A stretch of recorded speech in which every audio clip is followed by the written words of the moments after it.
Jai Hind. In this lecture, we will discuss SR latch using NOR gate.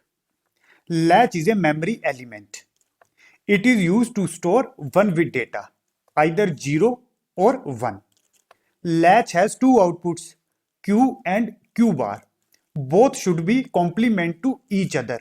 अगर Q 0 है तो Q bar 1 होना चाहिए. अगर Q 1 है तो Q bar should be 0. Both outputs should be complement to each other. Latch is used to store one bit data. By default, output is taken across Q. It is a cross-coupled sequential circuit.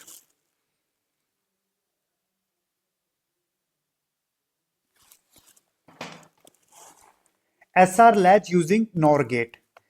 This is the circuit diagram of SR latch using NOR gate. There are two inputs S and R, and there are two outputs Q and Q bar. There are two NOR gates, NOR gate 1, NOR gate 2. इस gate की output इस gate के लिए input operate कर रही है. Same इस gate की आउटपुट इस गेट के लिए इनपुट ऑपरेट कर रही है. तो this is a cross coupled device. Latch is a cross coupled device. This is truth table of NOR gate. NOR gate कैसे बनता है? सिंपली और गेट प्लस नॉट गेट. तो जो और गेट का ट्रुथ टेबल होगा उसका जो कॉम्प्लीमेंट होगा वो नॉर गेट का ट्रुथ टेबल होगा. For two inputs A and B, how many possible combination in binary? 4 0 0 0 1 1 0 1 1. This is output. अगर दोनों इनपुट्स 0 होगी तभी आउटपुट में 1 मिलेगा in the case of NOR gate. Rest cases में 0 मिलेगा. नॉर गेट की एक और प्रॉपर्टी होती है, अगर कोई भी इनपुट लॉजिक 1 होगी तो आउटपुट हमेशा 0 होगी. जैसे इस केस में बी इज 1, आउटपुट इज 0. इस केस में ए इज 1, आउटपुट इज 0. इस केस में both A and B are 1, output is 0. तो simply NOR gate has the property if any input is 1, output is 0. Now we will study the working of SR latch. Initially मैंने S में 0 apply किया, R में 1 apply किया. S 0, R 1. According to NOR gate property, अगर कोई भी input 1 होगी तो आउटपुट क्या होगा? 0. तो सिंपली Q 0. अब ये 0 इसके लिए इनपुट ऑपरेट करेगा ड्यू टू फीडबैक. 0 और 0 का नॉर ऑपरेशन होगा 1, तो Q बार 1. सेम अब यही 1 यहां पर चला जाएगा ड्यू टू फीडबैक. 1 और 1 का नॉर ऑपरेशन होगा 0. अब ये 0 यहां पर चला जाएगा ड्यू टू फीडबैक. अगेन 0 और 0 का नॉर ऑपरेशन होगा 1. तो इसी तरह ये प्रोसेस आगे चलता रहेगा. Q हमेशा 0 रहेगा और Q बार हमेशा 1 रहेगा. तो सिंपली जैसे ही हमने S में 0 अप्लाई किया, R में 1 अप्लाई किया, Q मिला 0 और Q बार 1. फिर हमने S को भी 0 कर दिया और R को भी 0 कर दिया.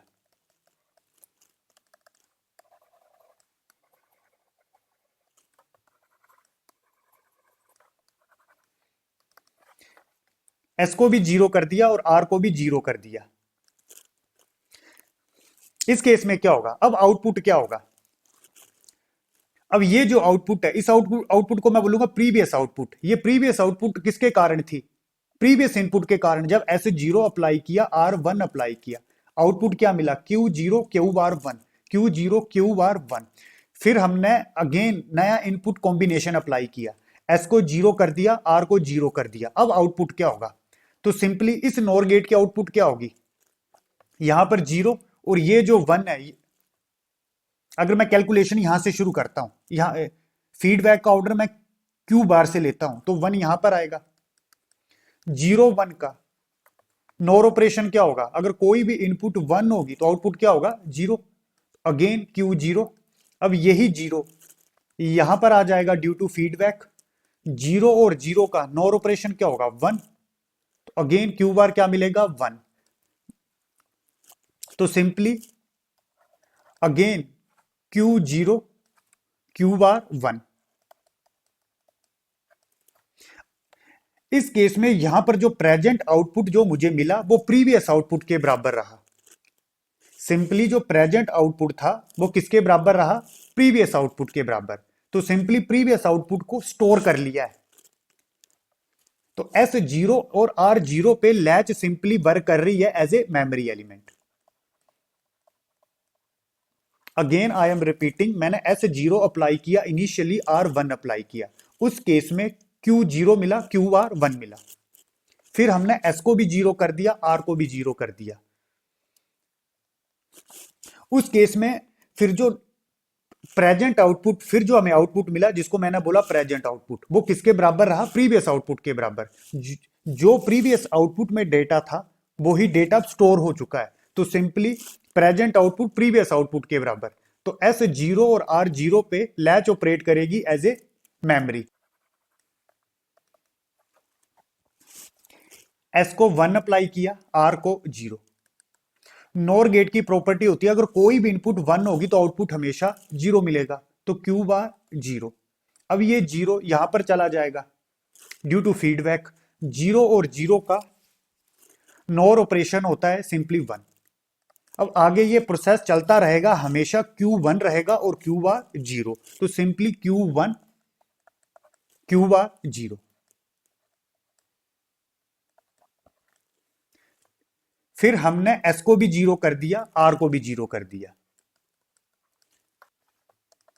अब प्रेजेंट में हमने इनपुट अप्लाई किया S zero R zero apply किया, और ये Q1 और ये क्यू आर जो जीरो है ये क्या है, ये सिंपली प्रीवियस आउटपुट है। और ये प्रीवियस आउटपुट किसके कारण है, प्रीवियस इनपुट के कारण, जब एस वन था और आर जीरो था। अब आउटपुट क्या मिलेगा। अब मैं फीडबैक की कैलकुलेशन यहां से शुरू करूंगा। ऑर्डर का फर्क नहीं पड़ता, आप यहां से भी शुरू कर सकते हो, यहां से भी शुरू कर सकते हो, आंसर सेम रहेगा। अब मैं यहां से शुरू कर रहा हूं, ये वन यहां पर आ जाएगा ड्यू टू फीडबैक। जीरो और वन का नॉर ऑपरेशन क्या होगा, सिंपली कोई भी इनपुट वन होगी तो आपको पता है आउटपुट क्या होगी, जीरो। Q bar zero. अब ये जीरो यहां पर चला जाएगा, जीरो और जीरो का nor operation again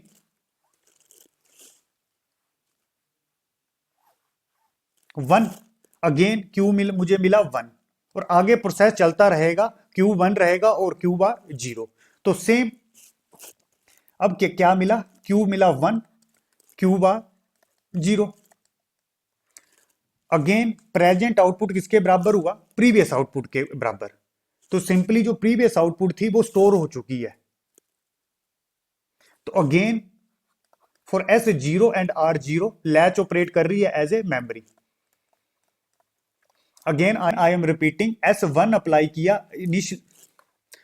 again I am repeating, हमने एस वन अप्लाई किया, आर को जीरो अप्लाई किया। आउटपुट क्या मिला था, Q one Q bar zero. फिर हमने एस को भी जीरो कर दिया, आर को भी जीरो कर दिया। अगेन जो आउटपुट मिला Q one Q bar zero. जो प्रेजेंट आउटपुट थी वो प्रीवियस आउटपुट के बराबर ही रही। तो सिंपली जो प्रीवियस आउटपुट थी वो स्टोर हो चुकी है, और ये कितने टाइम तक स्टोर रहेगी, जब तक एस जीरो और आर जीरो रहेगा। तो simply for S zero and R zero latch operate कर रही है as a memory. Next case S one R one. S को भी वन अप्लाई किया, आर को भी वन अप्लाई किया।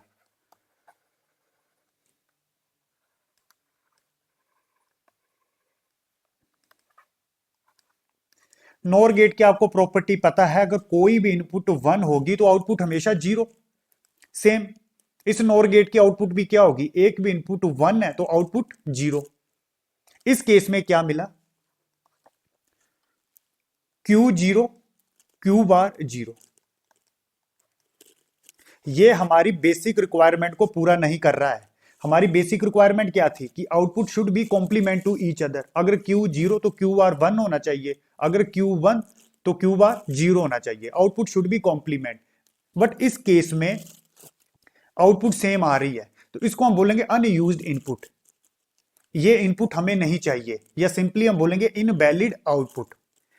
अब इसको फर्दर एज ए मेमोरी के लिए चेक करते हैं। मेमोरी के लिए क्यों, जैसे फर्स्ट केस में S0R1 Q0 था, Q बार 1 था, फिर मैंने जैसे ही S0 किया R0 किया, प्रेजेंट आउटपुट प्रीवियस आउटपुट के बराबर हुआ। सेम इस केस में भी S1R0 Q1 Q बार 0 मिला, फिर जैसे ही S0 कर दिया R0 कर दिया, आउटपुट किसके बराबर मिला, प्रीवियस आउटपुट के बराबर, एक्ट एज ए मेमोरी। अब इस केस में भी देखते हैं कि एज ए मेमोरी ऑपरेट करता है कि नहीं करता है। तो सिंपली S को भी 0 किया, R को भी 0 किया, S को 0 R को 0। अब इस केस में फीडबैक का ऑर्डर डिपेंड करता है। फीडबैक की कैलकुलेशन मैं यहां से शुरू करता हूं या यहां से शुरू करता हूं, आंसर डिफरेंट होंगे। फर्स्ट 2 केसेस में कोई फर्क नहीं पड़ रहा था। फीडबैक की कैलकुलेशन आप या नीचे से शुरू करो या ऊपर से शुरू करो, आंसर में कोई भी डिफरेंस नहीं आ रहा था। इस केस में पड़ेगा। अगर मैं कैलकुलेशन यहां से शुरू करता हूं, फीडबैक की कैलकुलेशन क्यू बार से लेता हूं, फीडबैक का ऑर्डर हमने कहां से लिया, क्यू बार से। तो सिंपली जैसे 0 पहले क्या किया, S1R1 Q0 मिला, Q बार 0, जैसे S को 0 कर दिया, R को 0 कर दिया, अब आउटपुट क्या मिलेगा। अब फीडबैक की कैलकुलेशन हम यहां से शुरू कर रहे हैं, ये 0 यहां पर चला जाएगा, ड्यू टू फीडबैक 0 और 0 का नोर ऑपरेशन क्या होता है, सिंपली 1, Q मिला 1, अब यह 1 यहां पर चला जाएगा ड्यू टू फीडबैक 0 और 1 का नोर ऑपरेशन क्या होगा, कोई भी इनपुट 1 होगा तो आउटपुट हमेशा 0 रहेगा। तो सिंपली Q मुझे मिला 1 एंड Q बार 0।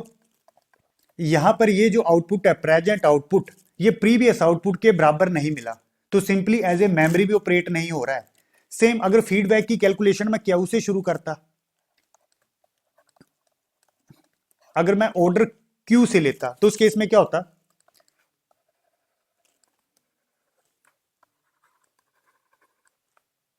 अगर हम यहां से कैलकुलेशन शुरू करते, ये 0 यहां पर चला जाएगा, 0 और 0 का नोर ऑपरेशन होगा 1, Q bar 1।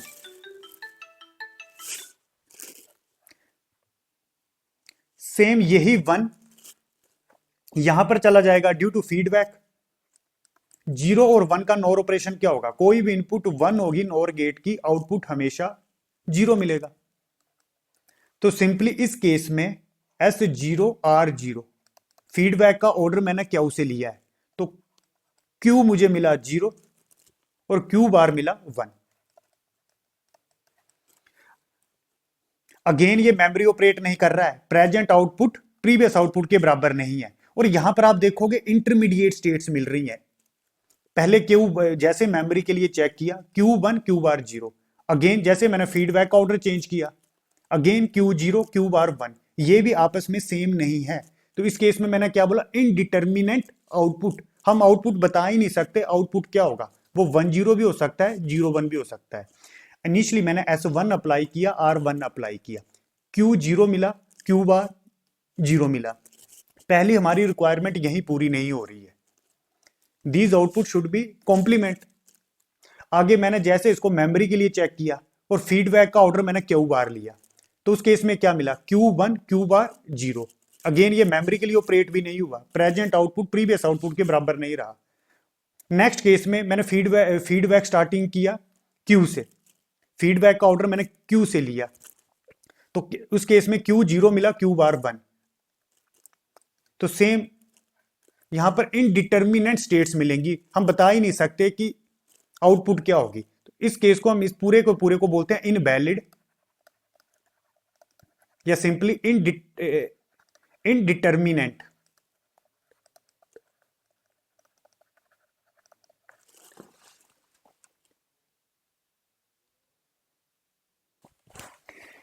In the case of memory element या लैचिस या flip flop, we use state for output. Latches और मेमोरी के केस में जो आउटपुट होगा, आउटपुट के लिए जो हम वर्ड यूज करेंगे that is a state. Same जैसे अभी हमने लैच में क्या डिस्कस कर रहे थे, प्रेजेंट आउटपुट प्रीवियस आउटपुट। अब हम प्रेजेंट आउटपुट को सिंपली क्या बोलेंगे, नेक्स्ट स्टेट। और सिंपली प्रीवियस आउटपुट और पास्ट आउटपुट को हम क्या बोलेंगे, present state. Again I am repeating, latch और मेमोरी के केस में हम आउटपुट के लिए जो वर्ड यूज करेंगे दैट इज ए स्टेट। जैसे प्रेजेंट आउटपुट के लिए हम वर्ड यूज करेंगे next state. Same previous output या फिर पास्ट आउटपुट के लिए हम जो वर्ड यूज करेंगे that is a present state. और प्रेजेंट स्टेट के लिए जो नोटेशन होगी दैट इज क्यू एन, और जो नेक्स्ट स्टेट के लिए नोटेशन होगी that is Q N plus one.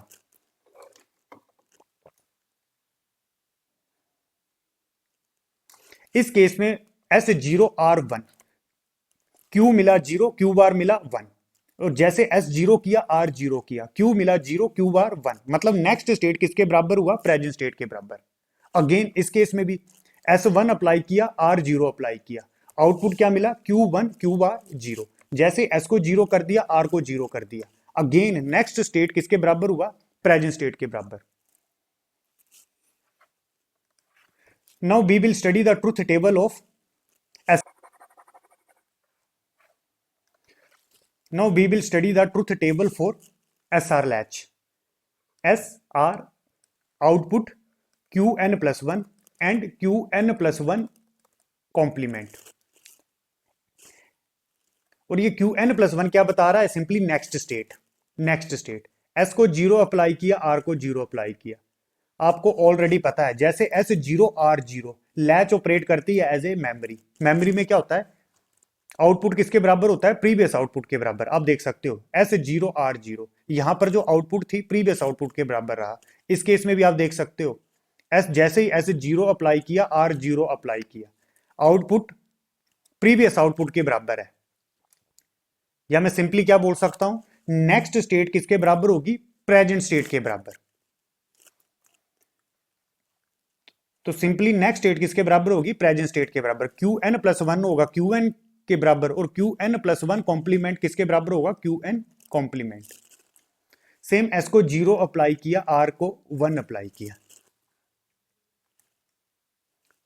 उस केस में आउटपुट क्या मिल रहा था, Q zero, Q bar one. तो सिंपली ये नेक्स्ट स्टेट किसके बराबर होगा, जीरो, और Q N plus one complement one के बराबर। एस को वन अप्लाई किया, आर को जीरो,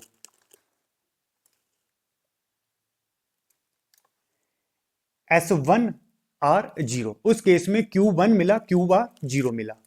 तो अगेन नेक्स्ट स्टेट किसके बराबर होगी, इस केस में one, and this is zero, last में one one. This is a invalid unused input, ये हमें नहीं चाहिए। इसको अनयूज्ड मैंने क्यों बोला, इस केस में क्या हो रहा था, क्यू भी जीरो, क्यू बार भी जीरो, और ये हमारी बेसिक रिक्वायरमेंट नहीं है। बेसिक रिक्वायरमेंट क्या है, it should be complement to each other. और फर्दर जब हमने इसको एज ए मेमोरी के लिए चेक किया था, उस केस में हमें इंटरमीडिएट स्टेट मिलने शुरू हो गई थी। उस केस में क्या हुआ था, एक बार Q zero, Q bar one मिला, फिर नेक्स्ट टाइम क्यू वन मिला, क्यू बार जीरो मिला, अकॉर्डिंग टू फीडबैक ऑर्डर। तो इसको हम बोलेंगे simply invalid.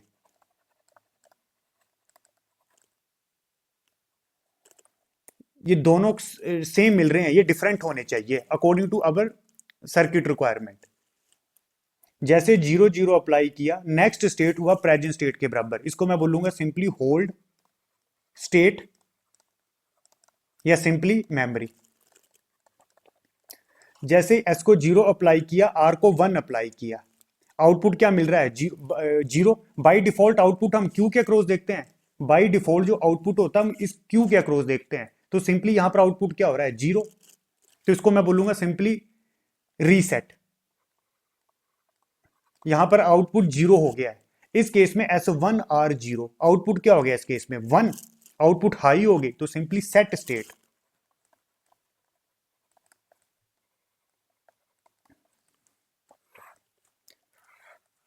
This is NOR latch truth table for zero zero, next state is equal to present state. For 0 1 next state is 0, for 1 0 next state is 1, and for 1 1 it is a invalid state, या हम simply बोलते हैं unused input. ये हमें inputs नहीं चाहिए, या simply हम इसको क्या बोल सकते हैं, इनडिटर्मिनेंट स्टेट। इसमें हम डिसाइड ही नहीं कर सकते कि आउटपुट क्या मिलेगा।